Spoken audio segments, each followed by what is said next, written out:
minasyaitonirrajim. Bismillahirrahmanirrahim. Assalamualaikum warahmatullahi wabarakatuh. Jadi pada hari ini tanggal 1 April, hari Kamis, saya mendapatkan giliran untuk membawakan kultum singkat dengan bertema puasa. Adapun judul yang saya ambil adalah hal-hal yang dapat membatalkan puasa dan mewajibkan untuk mengkadanya mengada puasa, atau maksudnya mengkada puasa itu diganti puasa aja, kayak puasa ganti gitu. Innalhamdulillah nahmaduhu wa nasta'inuhu wa nastaghfiruh wa na'udzu billahi min shururi anfusina wa min sayyiati a'malina may yahdihillahu fala mudilla lahu wa may yudlil fala hadiya lahu. Asyhadu an la ilaha illallah wa asyhadu anna Muhammadar rasulullah. Allahumma shalli wa sallim ala sayyidina Muhammad wa ala alihi amma ba'd. Pertama-tama, marilah kita panjatkan puja dan puji syukur kita kepada Allah Subhanahu wa taala yang telah memberikan kita nikmatan hidayah agar para pendengar dapat mendengarkan ceramah saya, dan saya berkenan untuk menyampaikan ceramah. Dan selawat serta salam selalu kita junjungkan kepada Rasulullah Shallallahu Alaihi Wasallam, Nabi zaman, Nabi yang membawa kita dari gelapnya zaman jahiliyah menuju zaman Islamiyah. Adapun pada hari ini, seperti yang saya sampaikan sebelumnya, saya ingin membawakan ceramah dengan berjudul hal-hal yang dapat membatalkan puasa dan mewajibkan qada. Yang pertama adalah makan dan minum sengaja. Sudah jelas makan dan minum dengan sengaja itu adalah cara untuk membatalkan puasa dengan sangat jelas, karena definisi puasa itu adalah kita menahan diri dari hal-hal yang dapat membatalkan puasa, dari mulai terbitnya fajar sampai terbenamnya matahari, yang dimana yang dapat membatalkan puasa adalah makan dan juga minum. Tapi ada saatnya orang ketika dia lupa dia itu berpuasa terus dia makan ataupun minum, itu merupakan rezeki dari Allah atau berkah dari Allah SWT, sebagaimana yang disampaikan oleh Rasulullah SAW. An Abi Hurairah qala Rasulullah SAW qala man nasiya wa huwa sha'imun fa akala aw shariba falyutimma shaumahu fa innama at'amahu Allah wa saqahu. Yang artinya, dari Abu Hurairah berkata, Rasulullah Sallallahu Alaihi Wasallam bersabda, barang siapa yang lupa padahal ia berpuasa, lalu ia makan atau minum, hendaknya ia meneruskan puasanya, karena ia diberi makan dan minum oleh Allah SWT. Hadis riwayat Jamaah. Dan adapun yang kedua yang dapat membatalkan puasa Ramadan kita atau puasa sunnah yang lainnya, yaitu muntah dengan sengaja. Maksudnya muntah dengan sengaja di sini adalah kita memaksakan diri untuk muntah, seperti masukkan jari ke dalam mulut, langsung kayak seperti itu. Pasti sudah jelas, karena yang penonton saya ini pastilah orang dewasa atau remaja dan bukan anak-anak.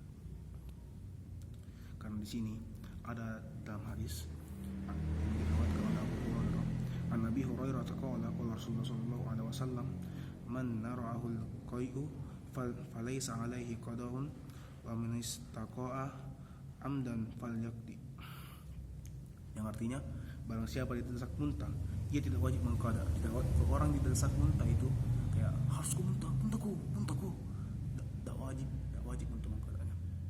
Tapi siapa yang menyengaja muntah, dia memang mau muntah, memang kayak harus muntah boleh, kayak gitu, hendaklah ia mengqadanya, karena didesak dan kita mau sendiri sengaja, itu dua hal yang berbeda. Jelas pasti, kalau kalian orang Indonesia pasti paham apa yang saya bilang. Yang ketiga, haid dan nifas, itu sudah jelas ya.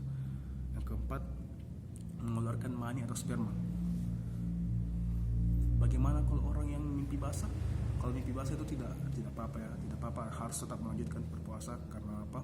Karena mimpi basah itu dia tidak mau, kayak itu secara tiba-tiba, bukan karena nafsu yang menyengaja untuk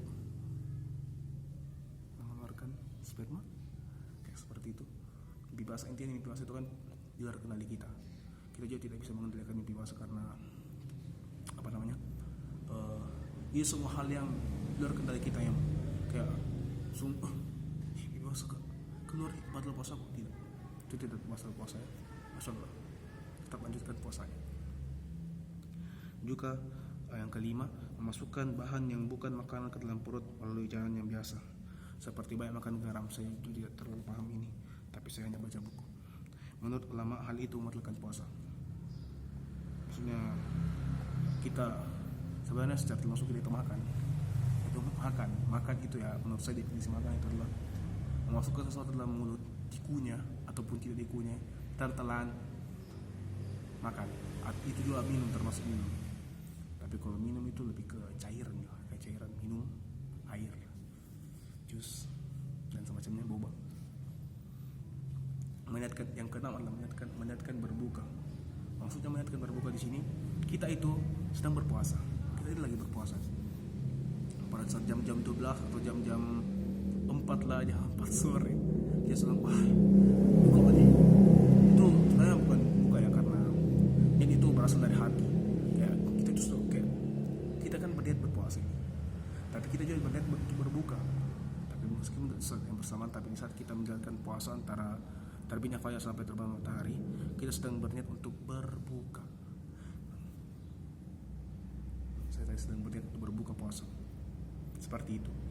Saya untuk berbuka, tapi bukan pada saat waktunya berbuka. Itu salah ya.